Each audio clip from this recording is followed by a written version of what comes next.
Chile అడవుల్లో భారీ అగ్ని ప్రమాదం చోటు చేసుకుంది. ఈ ప్రమాదంలో ఇప్పటివరకు 46 మంది చనిపోయినట్టు తెలుస్తోంది. వేలాది ఇళ్లు అగ్నికి ఆహుతయ్యాయి. ఈ విషయాన్ని చిలీ అధ్యక్షుడు గాబ్రియెల్ బోరిక్ వెల్లడించారు. మృతుల సంఖ్య మరింత పెరిగే అవకాశం ఉందని తెలిపారు. అడవుల్లో భయంకరమైన మంటలు నిరంతరం వ్యాపిస్తున్నాయన్నారు.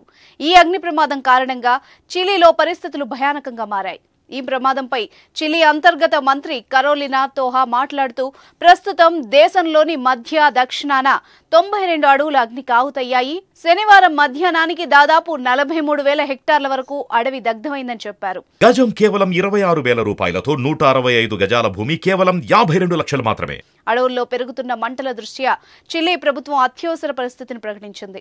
ఇక్కడ ఉష్ణోగ్రత 40 డిగ్రీల సెల్సియస్కు చేరుకుందని, ఇదే భయంకరమైన అడవి మంటలకు కారణమని అధ్యక్షుడు గాబ్రియెల్ బోరిక్ తెలిపారు.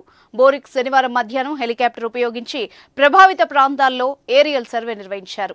అడవి మంటల కారణంగా కనీసం 50 మంది మరణించారు. పరిస్థితి ఎలా ఉందో పరిశీలిస్తే ఈ సంఖ్య మరింత పెరిగే అవకాశం ఉందన్నారు. అయితే చిలీ అడవుల్లో అగ్ని ప్రమాదాలు సర్వసాధారణం. ఇది జరిగినప్పుడల్లా డజన్ల కొద్దీ ప్రజలు మరణిస్తూ ఉంటారు.